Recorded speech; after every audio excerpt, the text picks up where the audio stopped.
Assalamualaikum warahmatullahi wabarakatuh. Bismillah, walhamdulillah, wassalatu wassalamu ala rasulillah wa ala alihi wa sahbihi wa mawalah. Ahiba'il kiram, usikum jami'a wa nafsi bittaqwallah wa bita'ati rasulillahi sallallahu alaihi wasallam.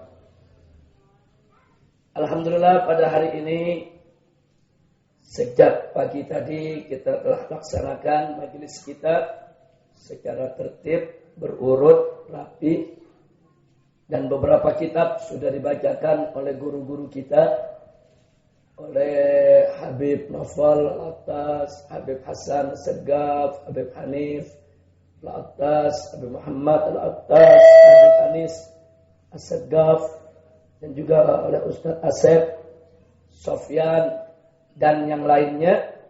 Mudah-mudahan Allah memberkahi mereka semua dan menjadikan apa yang mereka sampaikan menjadi penyebab turunnya rahmat dan barakah. Amin ya rabbal alamin. Dan kita ucapkan di sini selamat datang kepada tamu kita. Ada Haji Irdan dari Jakarta, ada Pak Joko dari Solo dan kawannya, salah satu pimpinan Rumah Sakit Islam Surakarta. Mudah-mudahan kedatangan beliau-beliau ini akan makin menambah hangatnya suasana kita di sini, dan kita semua insya Allah tidak lepas dari kegiatan kita ini kecuali dosa kita semua diampuni oleh Allah Subhanahu wa taala. Nah, ahiba'il kiram, pada kesempatan ini saya ingin menyampaikan apa yang dituliskan oleh Sayyidil Walid Al-Habib Zain bin Ibrahim bin Sumaid tatkala beliau mengumpulkan berbagai riwayat dan hikayat tentang para a'immah ketika mereka itu menuntut ilmu. Bagaimana suka duka mereka tatkala menuntut ilmu. Menuntut ilmu itu perlu kesabaran. Menuntut ilmu itu perlu kesabaran. Di dalam Al-Qur'anul Karim surat As-Sajdah ayat 24, Wallahu subhanahu wa ta'ala qala wa ja'alna minhum a'immatan yahduna bi amrina lamma sabaru wa kanu bi ayatina yuqinun. Shadaqallahul azim. Jadi dalam ayat ini Allah menyatakan wa ja'alna minhum, dan kami telah menjadikan daripada mereka itu a'immatan, yaitu para imam, para pemimpin. A'immah itu jamak dari imam. Kami jadikan di antara mereka, daripada mereka, para imam, para pemimpin, orang-orang yang berilmu. Yahduna bi amrina, yaitu mereka memberikan petunjuk, memberikan arahan kepada umatnya, pengikutnya, bi amrina, yaitu dengan perintah dari kami, dengan petunjuk dari kami. Lamma sabaru, nah, ketika mereka itu bersabar. Jadi para imam, para ulama, tatkala mereka bersabar dalam menuntut ilmu, kemudian Allah berikan mereka ilmunya, kemudian Allah berikan taufik dan hidayahnya, Allah buka ilmu pengetahuannya, kemudian selanjutnya mereka itu menjadi panutan bagi umatnya. Itu semua tidak lepas daripada inayah Allah Subhanahu wa ta'ala. Nah, kenapa mereka bisa mendapatkan yang sedemikian rupa? Nah, di samping mereka tadi dikatakan bersabar, karena mereka bersabar. Wa kanu bi ayatina yuqinu, dan mereka juga sangat yakin dengan ayat-ayat kami. Jadi karena mereka beriman kepada Allah, mereka yakin dengan janji Allah, dan mereka bersabar di dalam menuntut ilmu Allah, mereka mendapat inayah dari Allah, segala kesulitan mereka lalui, dan akhirnya mereka menjadi a'immah. Mereka menjadi para imam. Nah, berkenaan dengan ayat ini, Sayyidil Walid Al-Habib Zain bin Ibrahim bin Sumaid membawakan beberapa peristiwa sejarah yang dialami oleh para salaf kita.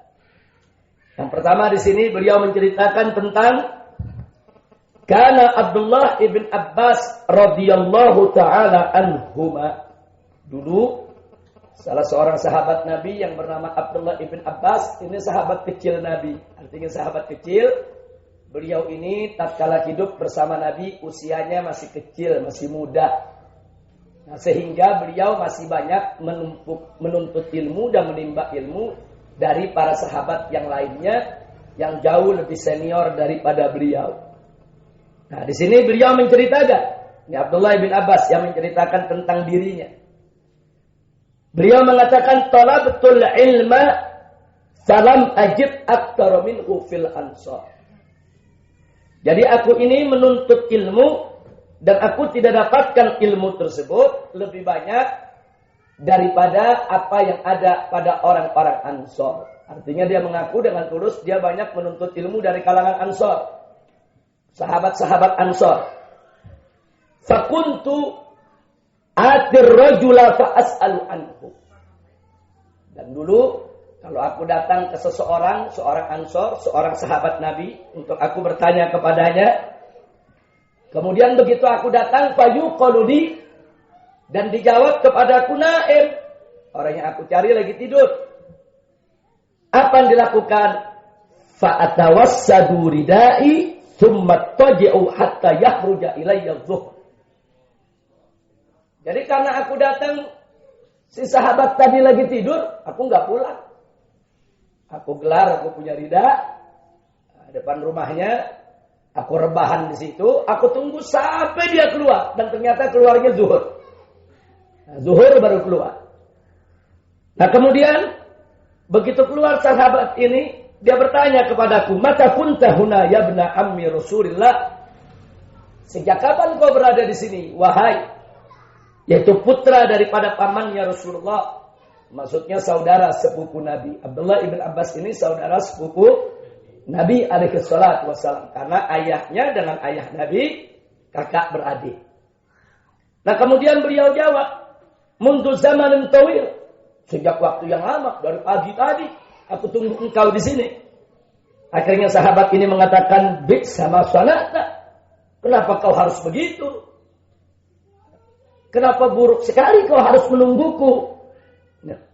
Hala a'lam tani, bukankah kau bisa memberitahu aku, kau bisa membangunkan aku?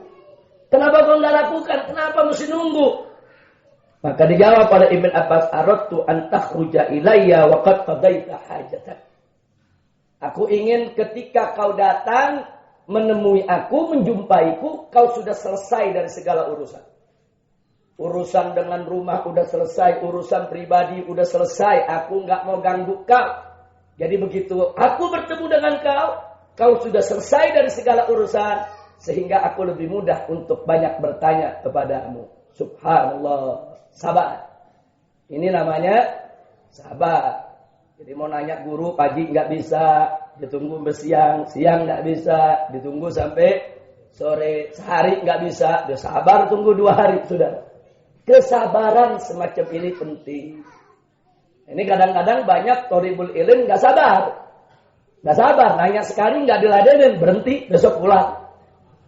Ngambeknya lebih gede daripada keinginan belajarnya sudah.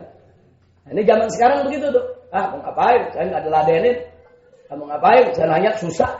Nah, dia nggak pandai mencari waktu. Cari celah. Oh, lihat nih. Oh, ini gurunya lagi nggak enak nih ditanya. Jangan ditanya. Oh, ini gurunya lagi sibuk nih, nggak asik nih kalau diajukan pertanyaan. Jangan ajukan pertanyaan. Oh, ini gurunya lagi senggang nih. Nah, ini mukanya lagi cerah nih. Oh, ini lagi bahagia, lagi enak nih. Ini lagi pas nih kalau ditanya. Tanya. Nah, jadi, ini pelajaran yang kita ambil daripada Sayyidina Abdullah ibnu Sayyidina Abbas radhiyallahu ta'ala anhuma. Kemudian, saudara, apa hasil yang didapat oleh Ibn Abbas dari kerja kerasnya semacam itu? Akhirnya beliau mencapai posisi seorang alim sampai beliau dijuluki Hibrul Ummah. Hibrul ummah itu nggak main-main. Hibr itu artinya tinta. Jadi kalau sudah disebut tintanya ilmu, itu berarti pusat daripada ilmu pengetahuan Nabi yang didapat oleh beliau sehingga beliau menjadi rujukan di zaman. Makanya kelebihan Sayyidina Abdullah ibn Abbas ini menarik. Hari ini beliau ngajar, yang belajar semua ahli hadis. Besok beliau ngajar, yang belajar semua ahli bahasa. Lusa beliau ngajar, yang belajar semua ahli tafsir. Hari berikutnya lagi beliau ngajar, yang belajar semua ahli qiraah. Jadi kita bisa lihat betapa ilmu yang dikuasai. Tentu ini juga tidak lepas dari doa Nabi kita Muhammad sallallahu alaihi wasallam. Ketika beliau kecil, beliau digendong oleh Nabi, dipangku oleh Nabi, ditahnik oleh Nabi, dan beliau didoakan oleh Nabi. Allahumma faqihu fid din wa 'allimhum ta'wil. Ya Allah, cerdaskanlah dia, pahamkanlah dia dalam urusan agamanya dan ajarkanlah kepadanya takwil. Nah, kemampuan untuk memahami berbagai macam urusan syariat Nabi Muhammad sallallahu alaihi wasallam. Nah, tapi walaupun beliau itu didoakan, bukan beliau berpangku tangan, bukan bertang-tang udah didoain sama Nabi nih. Udah didoain sama Nabi, pokoknya bakal jadi alim, bakal pintar, bakal ngerti soal agama, terus nggak belajar. Enggak, tetap beliau belajar. Dan itu beliau lakukan bukan hanya terhadap seorang sahabat. Hampir semua sahabat yang beliau jumpai, begitulah yang beliau lakukan. Bahkan Abdullah ibn Abbas ini kalau di jalan ketemu guru-gurunya, saudara, gurunya sedang naik unta seperti Muaz. Ketika naik unta bertemu dengan Abdullah ibn Abbas, langsung ditarik tali untanya. Dituntun saudara, diantar kemana sang guru itu mau pergi. Nah, jadi artinya Abdullah ibn Abbas ini belajar dengan adab, dengan akhlak, dengan sabar, saudara. Sampai akhirnya beliau mencapai apa yang didoakan oleh Nabi Muhammad sallallahu alaihi wasallam. Walaupun beliau saudara sepupu Nabi, walaupun beliau ini dari suku Quraisy, walaupun beliau ini termasuk keluarganya Nabi, kerabatnya Nabi, tapi beliau nggak pernah malu untuk merendah di hadapan para gurunya. Nggak pernah malu untuk merendah di hadapan orang-orang yang berilmu.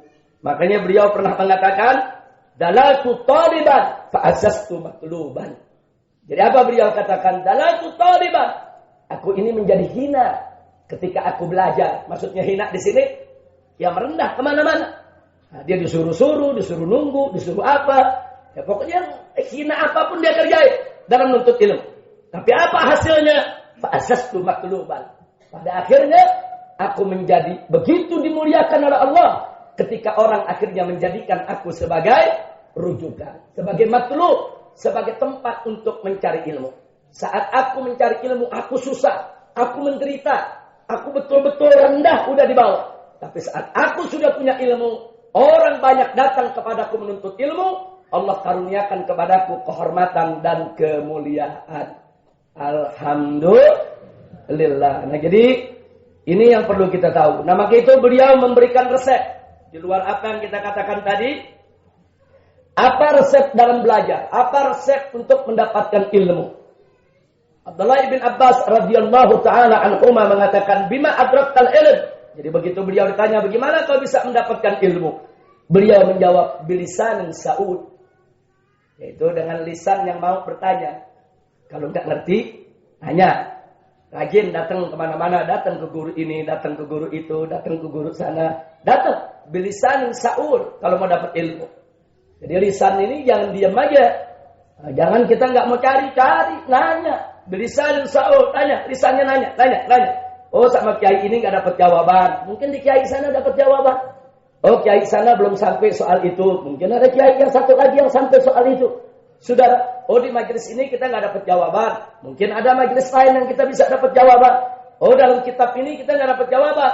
Mungkin dalam kitab yang satunya kita dapat jawaban. Cari. Bilisan sa'ul itu yang pertama. Yang kedua, wa qalbin aqul. Dan dengan hati yang jernih, yang mau berfikir. Dengan hati yang aqul, yang betul-betul mau berfikir jernih. Dengan hati yang betul-betul bersih. Dengan hati yang betul-betul punya niat ikhlas untuk mencari dan memahami. Aqul dari kata akal. Itu dia mau paham hatinya. Dia nggak biarkan hatinya itu nggak ngerti. Nah, kemudian yang berikutnya lagi, saudara, yaitu wa kaffin badul. Nah, dengan apa? Yaitu dengan telapak tangan terbuka yang selalu mau berkorban. Nah, badul, dia mau keluarkan badlul juhdi. Dia mau keluarkan segala kemampuan dengan segala. Jadi kalau disebut kaffin badul, ini maksudnya dia bekerja keras. Nah, jadi bukan berpangku tangan, bukan. Nah, kaffin badul ini lawan daripada berpangku tangan. Dia nggak berpangku tangan, dia jalan, dia bergerak, dia cari itu ilmu, tanya sana, tanya kemari, dia mau berpikir. Nah, inilah kunci yang diberikan oleh Sayyidina Abdullah ibn Sayyidina Abbas kalau kita ingin mendapatkan ilmu yang manfaat, yaitu alhamdulillahi rabbil alamin. Nah, karena itu para ulama di antara mereka ada mengatakan dalam bait syairnya, al-ilmu fi ju'in wa dhullin wa mihnatin wa bu'din 'anil aba'i wal ahli wal watan walau kana kasbul ilmi ashala hirfatan lama kana du jahlin 'alal ardi fi zamani. Luar biasa, saudara. Apa dikatakan di sini oleh para ulama? Al-ilmu fi ju'. Menuntut ilmu itu, saudara, itu merupakan jalan di mana kita akan merasakan lapar, ju', wa dhullin, dan kita akan merasa rendah, seperti terhina, walaupun sebetulnya kita tidak terhina, saudara. Wa mihnatin, dan berada di jalan yang penuh ujian. Wa bu'din 'anil aba'i wal ahli wal watan, dan kita akan merasakan bagaimana hidup jauh dari orang tua, jauh dari keluarga, jauh dari negeri kita sendiri. Karena dulu para ulama kalau menuntut ilmu, dia berangkat, dia musafir. Dia tinggalkan ibunya, dia tinggalkan bapaknya, dia tinggalkan keluarganya, dia tinggalkan kampungnya, dia tinggalkan negerinya. Dia pergi berjalan berbulan-bulan ke negeri lain, belajar, saudara. Kadang 5 tahun, 10 tahun, 20 tahun, baru kembali ke kampung halamannya. Itu bukan enteng itu ujiannya. Makanya di sini dikatakan al-ilmu fi ju'in wa dhullin wa mihnatin wa bu'din 'anil aba'i wal ahli wal watan.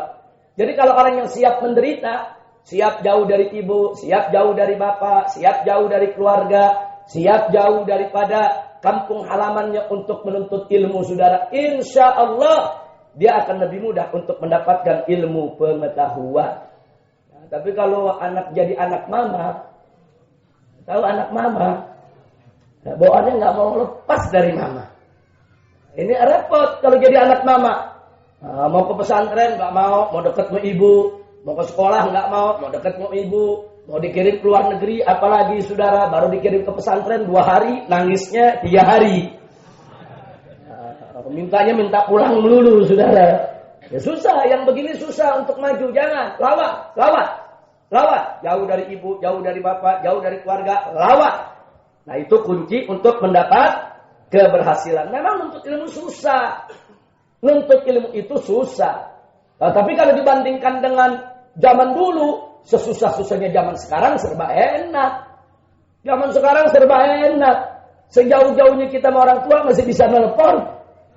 Iya, sejauh-jauh kita sama orang tua masih terjangkau. Naik mobil 1 jam ketemu.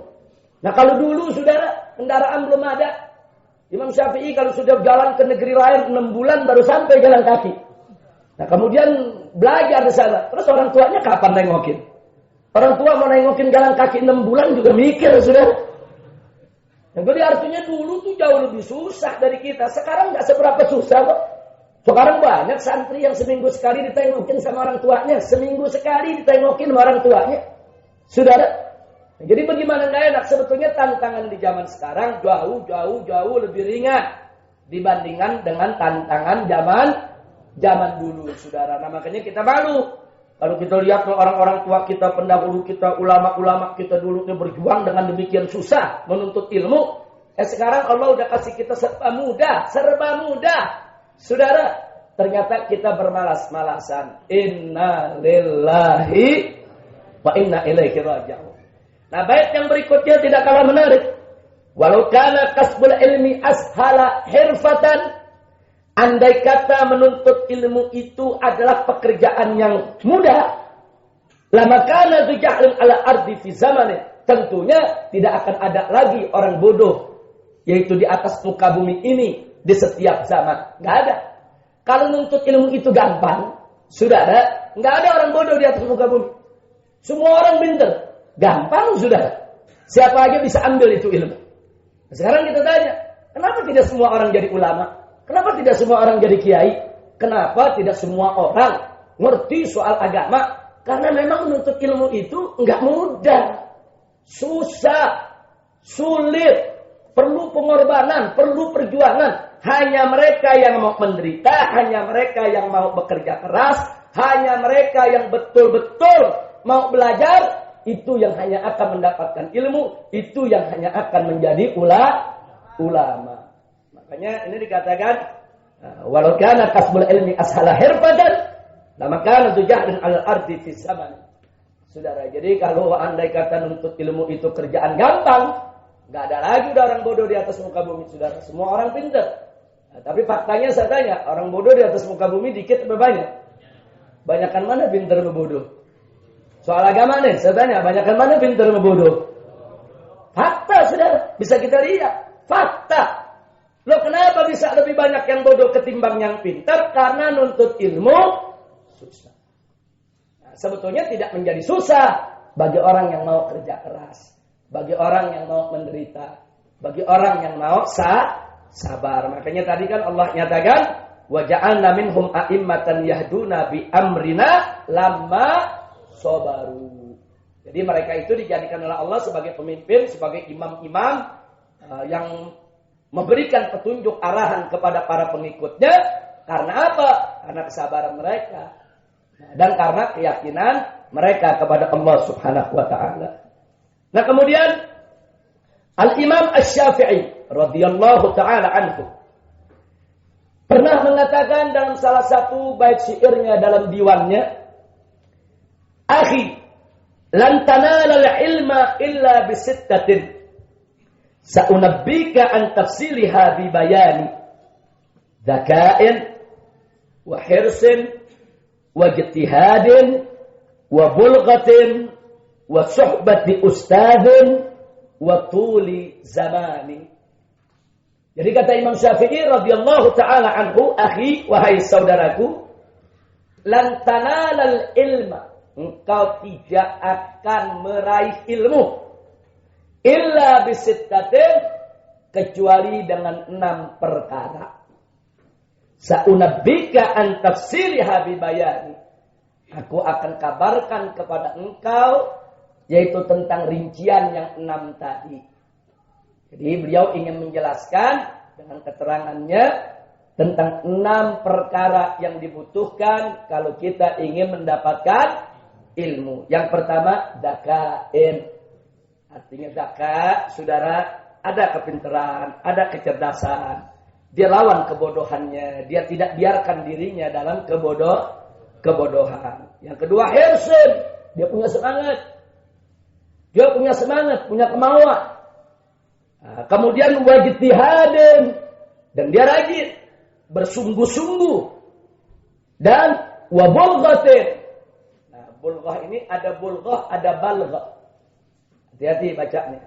Ini artinya beda sekali.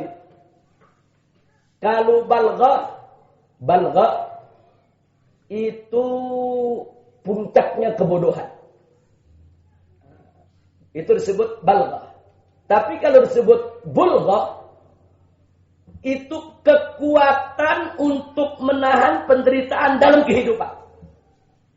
Jadi bagaimana dia bisa bertahan untuk melawan segala kesulitan dalam kehidupan. Itu disebut bulghah. Jadi ada balghatin, ada bulghatin. Tapi balghatin sendiri kadang-kadang diartikan orang yang bodoh tapi tercapai maksudnya. Dia bodoh tapi tujuannya tercapai juga dengan kebodohannya. Nah, kadang-kadang terjadi secara kebetulan atau hanya sebagai karunia Allah. Tapi intinya balghah itu berkaitan dengan hamakah, dengan kebodohan. Tapi kalau bulghah itu berkenaan dengan ma yutaballagu bihi minal aish. Jadi bagaimana puncak kemampuan dia untuk menghadapi tantangan kehidupan. Ya termasuk dia tahan lapar, dia bisa yaitu makan seadanya dalam menuntut ilmu, itu disebut bulghah. Yang berikutnya wasuhbati ustadzin, kata Imam Syafi'i. Jadi kalau mau dapat ilmu itu mudah, wasuhbati ustadzin, yaitu menemani guru, melayani guru, mendekati guru. Jangan jauh-jauh dari guru. Hadir di majelisnya guru, mau mendengarkan pelajaran si guru, mau mencerna apa yang disampaikan oleh si guru. Itu suhbati ustadzin. Dan yang terakhir yang keenam, watuli zaman. Dan panjangnya waktu. Jadi nemenin guru jangan cuma sehari 2 hari, jangan cuma seminggu 2 minggu, bahkan bukan hanya setahun 2 tahun. Beberapa tahun dia belajar, dia temani gurunya, mulazamah. Daripada majelisnya si guru, dia rutinkan dirinya untuk terus mengikuti pelajaran para gurunya. Itu merupakan kunci dia akan mendapatkan ilmu. Nah, Imam Syafi'i bicara begini tentu bukan hanya sekedar teori, tapi beliau sudah mempraktekkannya. Nah, sengaja saya sampaikan ini kepada semua jamaah yang hadir di sini, baik para santri yang tinggal di pondok pesantren maupun yaitu mereka para penuntut ilmu yang tinggal di rumah masing-masing. Nah, jangan putus asa dalam menuntut ilmu. Nah, jadi kita mesti yang tadi itu. Nah, jadi yuk mari kita asah otak kita agar ada zakat. Zakat itu kita asah. Nah, yang berikutnya adalah kita mesti punya semangat, himmah. Nah, ingat kemarin ini pada saat Al-Muhtaram Al-Mukarram Profesor Dr. Abdullah Baharun menyampaikan mau'idhahnya di majelis kita ini, beliau bicara tentang himmah. Beliau bicara tentang kemauan, tentang semangat. Enggak ada yang enggak bisa. Orang lain bisa kerjain, kenapa kita enggak? Orang lain bisa pintar, kenapa kita enggak? Orang lain bisa baca kitab, kenapa kita enggak? Orang lain bisa bicara, kenapa kita enggak? Orang lain bisa hafal Quran, kenapa kita enggak? Orang lain bisa baca hadis, kenapa kita tidak? Orang lain bisa punya ilmu, kenapa kita tidak? Jadi artinya enggak ada. Saya ingat betul tuh bagaimana kemarin Profesor Dr. Abdullah Baharun memberikan semangat. Himmatur rijal tahdimul jibal. Nah, jadi pepatahnya orang Arab mengatakan himmatur rijal tahdimul jibal. Yaitu kemauan semangat seseorang itu bisa meruntuhkan gunung, saudara. Nah, artinya bisa meruntuhkan gunung, saudara, dalam pengertian tantangan sebesar apapun dia bisa hadapi dengan semangat kemauan yang tinggi. Nah, makanya para santri di sini khususnya yang tinggal di pondok pesantren harus punya semangat. Harus punya semangat. Oh, ini ada majelis sini jam 8 pagi, kumpul jam 8 pagi. Jangan ada majelis jam 8 pagi, kumpulnya jam 10. Jangan, enggak boleh. Tunjukkan semangat belajar, tunjukkan. Oh, ini nanti habis subuh ini ada pelajaran ini. Ada pelajaran tajwid, ada pelajaran tilawah, ada pelajaran tahfidzul Quran. Jangan telat, datang pada waktunya. Itu namanya ada himmah. Tapi kalau santri yang tidur melulu, terlambat melulu, itu enggak ada himmah. Itu yang begitu cuma buang-buang waktu, kesian. Nanti pada akhirnya bertahun-tahun dia pondok pesantren, keluar nggak bisa apa-apa, percuma. Dia mau masuk pondok pesantren yang bagaimanapun hebatnya, yang bagaimanapun besarnya, kalau dia tidak punya himmah, dia nggak bakal berhasil. Walaupun dia keliling seluruh dunia Arab, dia belajar ke Yaman, dia ke Mesir, dia ke Saudi, dia ke Maroko, dia ke Sudan, tapi malas. Saudara, itu sampai pulang ke negerinya, dia nggak bisa apa-apa. Tapi kadang-kadang kita nggak keluar negeri, kita duduk cuma sama kiai kita di pondok pesantren, saudara. Kita bisa baca kitab, kita bisa ngerti ini dan ngerti itu, saudara. Kenapa? Ada himmah. Ya, punya kemauan. Nah, ingat, himmatur rijal tahdimul jibal. Semangat kemauan seseorang itu bisa meruntuhkan gunung yang ada di hadapannya. Gunung itu melambangkan besarnya tantangan, besarnya kesulitan yang ada di hadapan kita. Bisa runtuh dengan semangat kemauan kita semua. Tentunya dengan pertolongan Allah Subhanahu wa ta'ala. Nah, inilah beberapa bahasan yang disampaikan oleh Al-Habib Zain bin Ibrahim bin Sumaid, itu dalam kitabnya Al-Manhajus Sawi. Nah, sebagai tambahan, Sebelum saya akhiri, kita lihat bagaimana beberapa ulama di dalam menuntut ilmunya. Nah, kita lihat di sini. Bagaimana beberapa ulama cara mereka itu menuntut ilmu. Nah, di sini diceritakan oleh Al-Imam An-Nawawi rahimahullahu taala dalam kitab Muqaddimah Majmu'nya An-Syekh Abi Ishaq Asy-Syirazi. Itu di mana Syekh Abi Ishaq Asy-Syirazi ini, nah ini yang mengarang kitab Muhadzab. Diceritakan apa? Kuntu u'idu kulla darsin mi'ata marrah. Wa idza kana fil mas'alati baitu syi'rin yustashhadu bihi hafiztul qasidata kullaha min ajlihi. Masya Allah. Nih Imam Nawawi lagi cerita tentang Imam Asy-Syirazi. Imam Asy-Syirazi waktu ditanya sama muridnya bagaimana cara dia belajar, dia katakan kuntu u'idu kulla darsin mi'ata marrah. Dulu aku selalu mengulang setiap pelajaran 100 kali. Belajar dapat dari guru dia ulang sampai 100 kali itu pelajaran. Nah, kemudian wa idza kana fil mas'alah, andai kata ada suatu masalah yang aku lagi pelajari, di dalamnya ada baitus syair, di dalamnya ada satu bait syair, yustashhadu bihi, yang dijadikan sebagai kesaksian buat dalil yang ada. Kadang-kadang kan ulama kan buat dalil, buat hujjah, buat kesaksian pakai bait syair. Bait syairnya cuma sebaris. Tapi untuk memantapkan pemahaman dia terhadap apa yang dia sedang pelajari, dia nggak mau ngapalin sebaris. Dia lihat itu gosidahnya mana. Oh, gosidahnya di 20 baris, ya diapalin 20 baris. Oh, gosidahnya di 100 baris, diapalin 100 baris. Hanya gara-gara untuk menjaga supaya pemahamannya tidak hilang. Masya Allah. Kira-kira yang hadir di sini ada nggak yang begitu ya? Satu pelajaran 100 kali baca. Nah, kemudian diceritakan lagi saudara tentang yaitu Abu Ishaq Asy-Syirazi yang kita ceritakan tadi saudara. Ketika beliau membuat ringkasan daripada kitab Tanbih dengan takliknya dari gurunya, saudara, itu ada 18 jilid. Diceritakan wa kana yusalli inda kitabati kulli faslin rak'ataini. Yad'ullaha an yanfa'a bihi qari'ah. Jadi beliau itu kalau baca kitab setiap masuk pasal baru salat dulu 2 rakaat. Salat 2 rakaat, minta pertolongan Allah, baru baca 1 pasal. Nanti pindah ke pasal berikutnya, salat lagi 2 rakaat. Minta pertolongan Allah, baru dia lanjutkan pasal berikutnya. Dan ingat, setiap pasal tadi, saudara, kalau ada masalah-masalah penting yang beliau baca, beliau sering membaca sampai berapa kali? 100 kali. Nah, kalau setiap baca 2 rakaat, 100 kali ngulangin berapa rakaat dia sholat?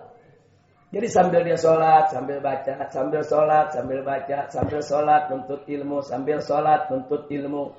Jadi ternyata ulama-ulama dulu bukan hanya ahlul ilm, tapi mereka juga ahlul ibadah.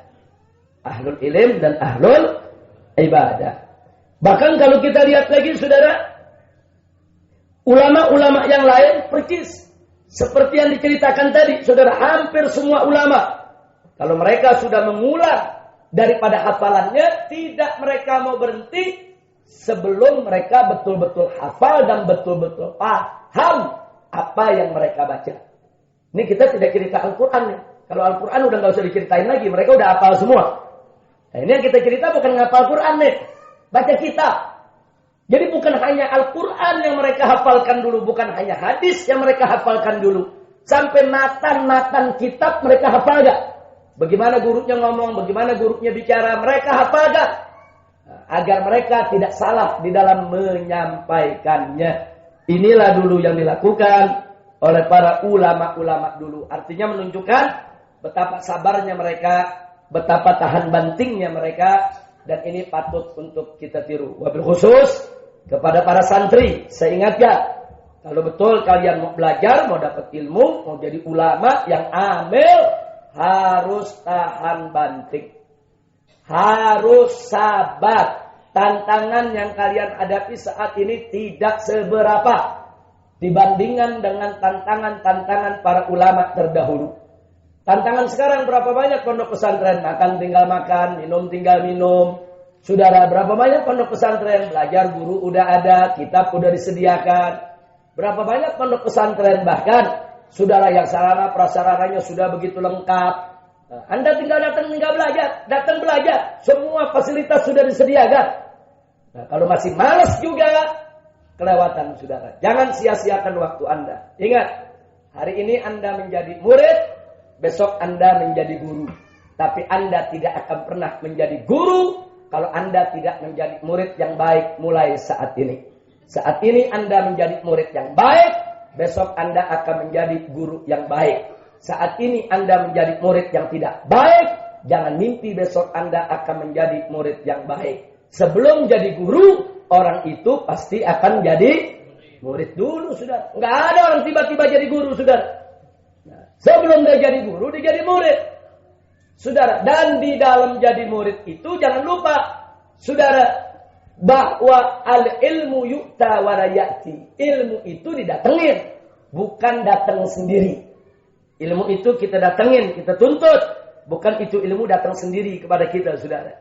Nah, ini yang perlu kita sampaikan. Mudah-mudahan manfaat untuk kita semua. Kalau ada yang punya pertanyaan, falyatafaddal. Silakan.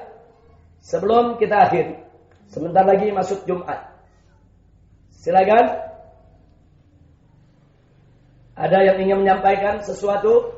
Silakan. Coba diberikan mic-nya. Assalamualaikum warahmatullahi wabarakatuh. Waalaikumsalam warahmatullahi wabarakatuh. Langsung saja Habib, kaitan dengan pembahasan ilmu yang tadi, alhamdulillah luar biasa.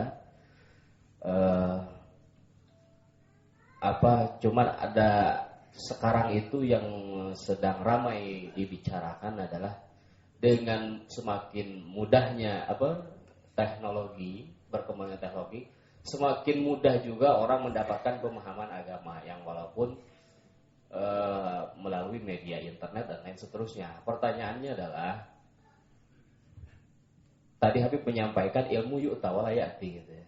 Artinya harus ada upaya. Tetapi dengan muncul seperti itu, ini termasuk upaya apa tidak ketika kita masuk ngedownload atau mencari situs-situs itu nih. Ya. Itu termasuk dengan yu'ta yang menggugurkan kewajiban kita dengan ta'allum itu ataukah tidak. Yang kedua, di dalam Qami at-Tubyan Syekh Nawawi Tanahara Al-Bantani beliau menyampaikan bahwa sistem tolab ilmu itu ada kasbi wa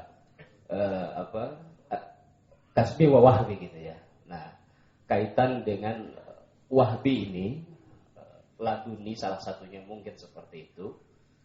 Nah, itu apa bisa kita jadikan sebagai referensi dan acuan dalam bukan hukum barangkali, tetapi dalam hal-hal yang lain gitu. Itu dua hal pertanyaan. Ya. Dan saya juga minkum ya Habib tadi untuk mengikuti kajian ini kayaknya saya baru sekarang, tapi secara lembaga tadi Habib Hasan sudah menyampaikan. Saya Ahmad Maksudi, MUI Kabupaten Bogor dan juga Kecamatan Megamendung. Ini silaturahim dan ziarah sama Habib. Barakallahu fiik. Terima kasih Habib. Assalamualaikum warahmatullahi wabarakatuh. Waalaikumsalam warahmatullahi wabarakatuh. Terima kasih banyak kepada kiai kita, Ustadz ajangan kita, jazakallah khair. Ini pertanyaan yang sangat bagus sekali untuk kita semua. Itu pertama, soal adanya media sosial, internet. Saya ingin ingatkan kepada semua jamaah, ya, Google, internet, medsos, dan lain sebagainya adalah sumber informasi. Tapi bukan sumber ilmu. Beda antara informasi dengan ilmu. Apa bedanya? Dalam tahapan informasi, kita bisa mengakses informasi sebanyak-banyaknya. Nah, tapi untuk memahami informasi tersebut, itu perlu tuntunan guru. Nah, begitu dia dapat tuntunan guru dan dia paham, itu disebut ilmu. Informasi boleh banyak. Banyak orang punya informasi. Profesor, doktor, informasinya banyak.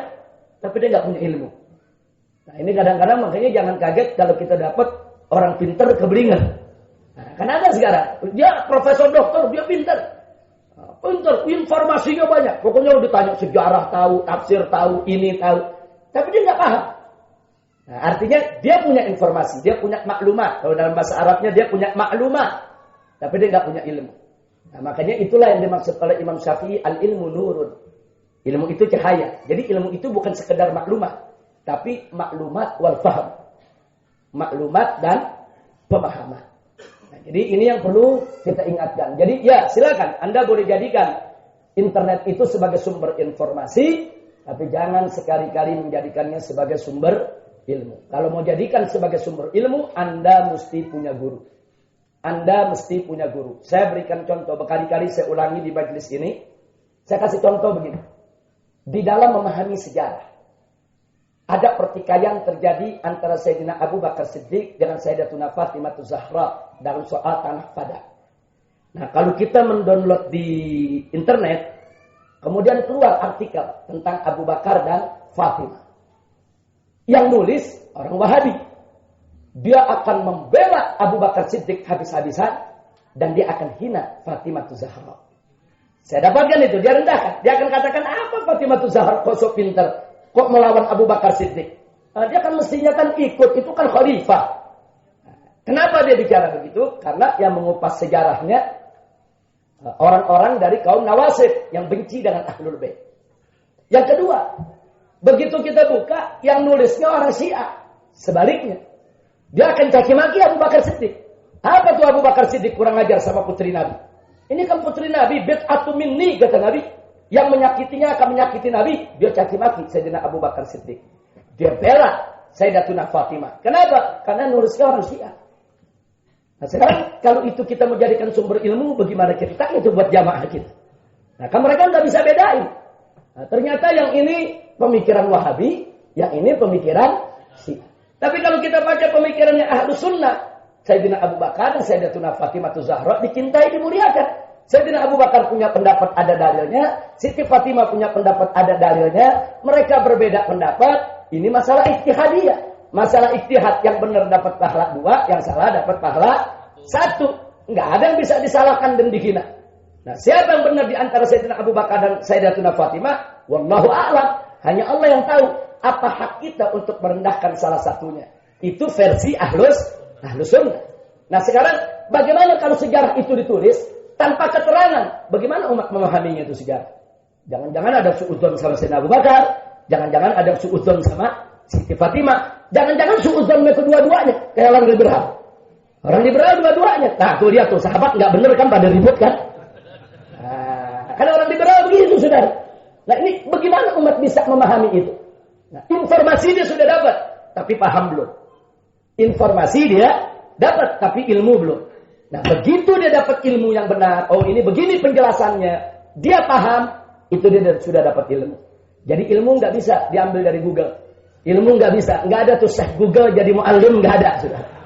Nah, jadi jangan belajar sama Syekh Google. Belajar sama ajengan, belajar sama kiai, belajar sama habaib yang istiqamah di jalan Allah. Baik, yang terakhir yaitu tentang ilmu kasbin dan ilmu wahbin. Ilmu kasbin itu ilmu yang kita cari. Ya sekarang nih kita duduk, kita belajar, kita dengerin. Ini namanya ilmu yang kasab, bil kasab. Kita bisa dapat dengan belajar. Kalau ilmu wahbin itu ilmu anugerah Allah. Nah, ini ilmu ada, sepakat semua ulama. Semua ulama sepakat bahwa ilmu wahab itu disebut ilmu ladun. Ilmu yang datang dari sisi Allah. Itu ada. Buat siapa? Buat orang yang beriman dan bertakwa kepada Allah serta dekat kepada Allah. Nah, jangan tiba-tiba ada anak muda, udahlah saya mau di kamar aja mau dapat ilmu ladun. Nah, sekarang sholatnya enggak, puasanya enggak, dari mana ilmu ladun mau datang dia? Ilmu ladun enggak datang begitu saja. Ilmu ladun itu datang dari istiqamah. Makanya para ulama sufi mengatakan, yaitu kun taliban al-istiqamah fala takun taliban al-karamah. Fa innal karamata ta'ti bil istiqamah. Yaitu jadilah kamu orang yang menuntut istiqamah, jangan kau jadi yang mencari karamah. Ilmu ladun kan termasuk karamah. Kau jangan cari karamah, tapi cari istiqamah. Sebab karomah akan datang bersama istiqamah. Nah, jadi nggak ada tuh karomah datang begitu aja, nggak ada. Nah, jadi sekarang kalau tahap kita masih ilmu syar'i ini, ilmu syariat, udah jangan mikir yang tinggi-tinggi nanti kita mau dapat ilmu ladun. Nah, jadi jangan dipikir, kita pikirin dapat ilmu ladun nggak dapat, jadi pada senewen jadi gila enggak. Anak-anak muda gitu. Nah, jadi betul Pak Kiai, ilmu itu ada, ulama-ulama kita umumnya dapat. Ilmu ladun itu beraneka ragam. Ada yang dapat ilmu begitu saja, nggak belajar kalau dia bisa. Tapi ada juga ilmu ladun, dia belajar seminggu, paham. Orang lain 2 tahun belum paham-paham. Ya, itu termasuk karamah yang Allah berikan. Orang lain setahun nggak paham, dia belajar sehari ngerti. Nah, itu juga termasuk laduni. Jadi laduni itu memang ada ilmu yang Allah berikan, begitu saja minhatun ilahiyah, tapi tetap pintunya adalah istiqamah. Nah, istiqamah artinya beriman, bertakwa kepada Allah secara konsisten, laksanakan segala perintah Allah. Insya Allah. Terima kasih atas segala kehadiran semua, dan mari kita laksanakan yaitu salat sebagaimana biasa. Shallu 'alan nabi. Assalamualaikum warahmatullahi wabarakatuh. Langsung Nurul.